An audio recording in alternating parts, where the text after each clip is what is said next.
मंगल जगाड़ू YouTube channel में आपका फिर से स्वागत है। हेलो गाइस, मैंने आपको तरह तरह के बातें पहले सुनाई हैं और आज मैं आपको एक कहानी सुनाने की कोशिश करता हूँ।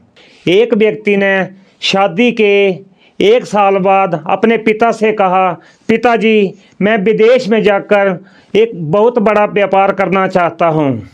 पिता ने भी खुश होकर उसे मंजूरी दे दी और विदेश जाने के लिए हाँ कर दी। वह युवक अपने माँ बाप और गर्भवती पत्नी को घर में छोड़कर विदेश में व्यापार करने चला गया।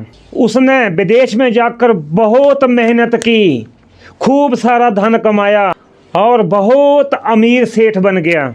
लगभग 15 वर्ष धन कमाने में लग गए और उसके बाद उसके घर आने की इच्छा हुई तो उसने पत्नी को पत्र लिखकर घर आने की सूचना दे दी और जहाज में बैठ गया। कुछ दिनों बाद सेठ अपने नगर पहुंचा। नगर के चौराहे पर एक व्यक्ति बोर्ड के साथ खड़ा था। उस बोर्ड पर उसने लिखा था, बेशकीमती ज्ञान के सूत्र। उस सेठ ने उस व्यक्ति के पास पता किया तो उसने बताया कि मैं बेशकीमती ज्ञान के सूत्र बेच रहा हूं। तो सेठ बोला, ठीक है, मुझे भी अपने ज्ञान सूत्र में से एक सूत्र दे दो। तब वह आदमी बोला, मेरे हर ज्ञान सूत्र की कीमत 100 स्वर्ण मुद्राएं हैं। उस सेठ को ये सौदा महंगा तो लगा मगर उसने एक सूत्र खरीद ही लिया। उस व्यक्ति ने सेठ को एक सूत्र दिया कि कोई भी काम करने से पहले 2 मिनट सोच लें। सेठ ने भी वो सूत्र अपनी डायरी में नोट कर लिया। उस सेठ को घर पहुंचते पहुंचते काफ़ी रात हो गई तो सेठ के मन में आया कि मैं इतने वर्षों के बाद वापस लौट रहा हूं तो क्यों ना चुपचाप पत्नी के पास जाकर उसे सरप्राइज दे दूं। घर के चौकीदारों को उस सेठ ने इशारों में अंदर कुछ भी कहने को मना कर दिया और सीधे पत्नी के कमरे में गया तो वहां का नज़ारा देखकर वह बिल्कुल चौंक गया। उसने देखा कि उसकी पत्नी के साथ एक और व्यक्ति सोया हुआ है। उसे देखकर सेठ बिल्कुल आग बबूला हो गया और सेठ सोचने लगा कि मैं इतने सालों से प्रदेश में इसकी चिंता करता रहा और ये यहाँ अन्य पुरुष के साथ आराम से सो रही है। आज मैं इन दोनों को जिंदा नहीं छोड़ूंगा। वह गुस्से में तलवार निकालकर उनके ऊपर वार करने ही वाला था। इतने में उन्हें 100 स्वर्ण मुद्राओं में जो ज्ञान सूत्र खरीदा था उसकी याद आ गई कि कुछ भी कार्य करने से पहले 2 मिनट अवश्य सोच लें।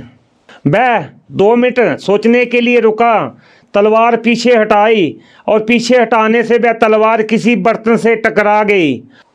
बर्तन गिरने की आवाज़ से उसकी पत्नी की आंख खुल गई और आंखों के सामने अपने पति को देखकर वह बहुत खुश हुई और बोली, आपके बिना जीवन सूना सूना था। इंतजार में इतने दिन मैंने कैसे काटे ये तो मैं ही जानती हूँ। पत्नी इतना बोलते ही साथ में सोए व्यक्ति से बोली, बेटा उठ जा, तेरे पिताजी आए हैं।